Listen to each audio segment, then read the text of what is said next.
একটি বড় সরকারি ব্যাংকে টাকা তুলতে গেলেন, তখন ব্যাংকের সব অফিসার তাকে ভিক্ষুক ভেবে অপমান করেন। কেউ ভাবতেও পারেনি এই সাধারণ মহিলা আসলে জেলার ডিএম ম্যাডামের মা।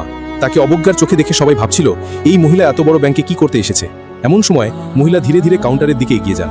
কাউন্টারে কল্পনা নামে একজন নিরাপত্তা প্রহরী বসেছিল। বয়স্ক মহিলা কল্পনাকে বললেন, বেটি, আমাকে ব্যাংক থেকে টাকা তুলতে হবে, এই যে চেক।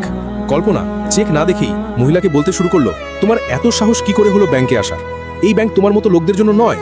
ভিখারি কেন এসেছো? এই ব্যাংক বড় লোকদের, এখানে বড় বড় লোকদের অ্যাকাউন্ট আছে। তোমার মতো মহিলার তো এমন ব্যাংকে অ্যাকাউন্ট খোলার ক্ষমতা নেই। বেরিয়ে যাও এখান থেকে, নইলে মেরে তাড়াবো। মহিলা বললেন, বেটি, তুমি আগে চেকটা তো দেখো, আমাকে 5 লাখ টাকা নগদ তুলতে হবে।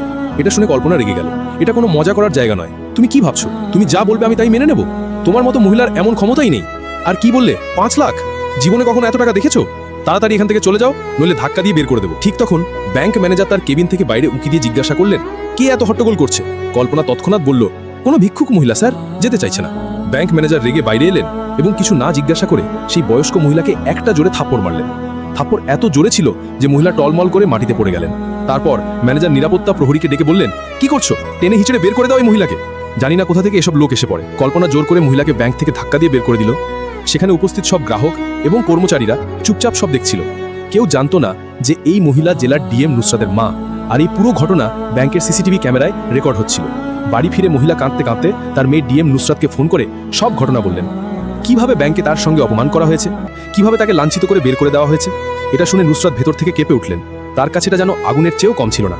তিনি কাঁদতে কাঁদতে মাকে বললেন, মা, কাল আমি নিজে আসছি এবং তোমার সঙ্গে গিয়ে ওই ব্যাংক থেকে টাকা তুলব। পরের দিন সকালে নুসরাত সাধারণ সুতির শাড়ি পরে তার মায়ের সঙ্গে ব্যাংকে যাওয়ার জন্য প্রস্তুত হলেন। মা মেয়ে একে অপরকে জড়িয়ে ধরলেন। তাদের চোখে অশ্রু ছিল, গর্ব এবং বেদনা দুটোই। নুসরাতের মা তার মেয়ের জন্য গর্বিত ছিলেন। তিনি কত কষ্টে তাকে মানুষ করেছেন, পড়াশোনা করিয়েছেন এবং আজ এত উঁচু পদে পৌঁছে দিয়েছেন। সকাল ঠিক 11টায় মা মেয়ে ব্যাংকের বাইরে পৌঁছালেন। ব্যাংক তখনও খোলেনি, যদিও ব্যাংক খোলার সময় ছিল 10টা। নুসরাত শান্তভাবে দরজার কাছে বসে অপেক্ষা করলেন। কিছুক্ষণ পর ব্যাংক খুললে তারা ভেতরে প্রবেশ করলেন। দুজনের পোশাক এত সাধারণ ছিল যে সেখানে উপস্থিত গ্রাহক এবং কর্মচারীরা তাদের সাধারণ গ্রামীণ মহিলা ভেবে ভুল করল। কেউ কল্পনাও করতে পারেনি যে এই নুসরাত জেলার ডিএম। ধীরে ধীরে তারা কাউন্টারের দিকে এগিয়ে গেলেন।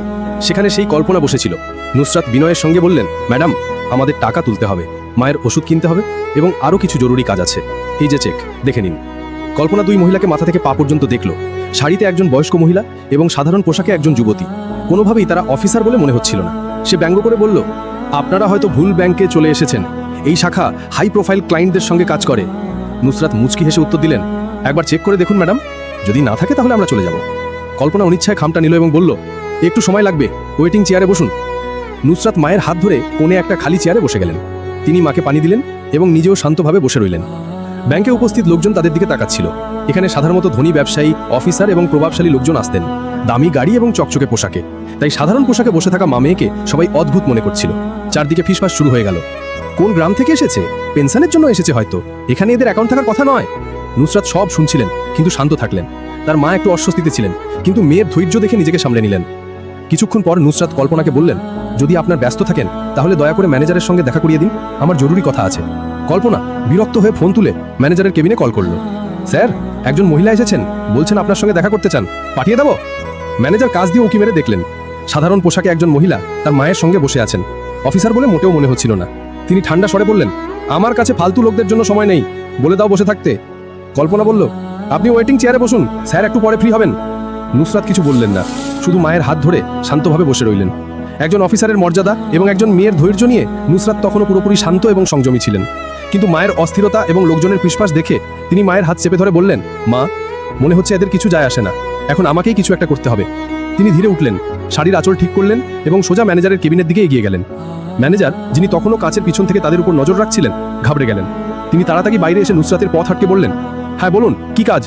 নুসরাত সেই খামটা এগিয়ে দিয়ে বললেন, আমাকে টাকা তুলতে হবে, আমার মায়ের ওষুধ কিনতে হবে, আরও অনেক কাজ আছে, এই যে চেক, দেখে নিন। ম্যানেজার খাম না নিয়েই বিরক্তির সঙ্গে বললেন, যখন অ্যাকাউন্টে টাকা থাকে না তখন ট্রানজ্যাকশন কিভাবে হবে? তোমাকে দেখে মনে হয় না যে তোমার অ্যাকাউন্টে টাকা থাকবে, বড় এসেছো টাকা তুলতে। নুসরাত তখনও খুব শান্ত স্বরে বললেন, যদি আপনি একবার চেক করে নিতেন তাহলে ভালো হতো, এভাবে অনুমান করা ঠিক নয়। ম্যানেজার এবার খোলাখুলি হাসতে লাগলেন, ভাই, আমার এত অভিজ্ঞতা আছে যে মুখ দেখেই বুঝে যায় কার কাছে কি আছে। রোজ তোমার মতো লোক আছে, আর তোমার অ্যাকাউন্টে কিছু থাকবে আমার তো মনে হয় না। এখন আর ভিড় করো না, দেখো সবাই তোমাকেই দেখছে, পরিবেশ খারাপ হচ্ছে, ভালো হবে যদি এখন চলে যাও। নুসরাতের মুখ তখনও স্থির ছিল, কিন্তু তার চোখে একটা আলাদা চমক ছিল। শান্তির জায়গায় এখন কঠোরতা নেমে এসেছিল। তিনি কিছু না বলে খামটা টেবিলে রেখে ধীর স্বরে বললেন, ঠিক আছে, যাচ্ছি। তবে একটা অনুরোধ, এই খামে যে তথ্য আছে একবার অবশ্যই পড়ে দেখবেন, হয়তো আপনার কাজে লাগবে। এটুকু বলে তিনি মায়ের হাত ধরে মুখ ফিরিয়ে দরজার দিকে এগিয়ে গেলেন। কিন্তু দরজায় পৌঁছে তিনি ফিরে তাকালেন এবং গভীর দৃষ্টিতে বললেন, বেটা, এই আচরণের পরিণাম তোমাকে ভোগ করতে হবে, সময় সব বুঝিয়ে দেবে। পুরো ব্যাংক কয়েক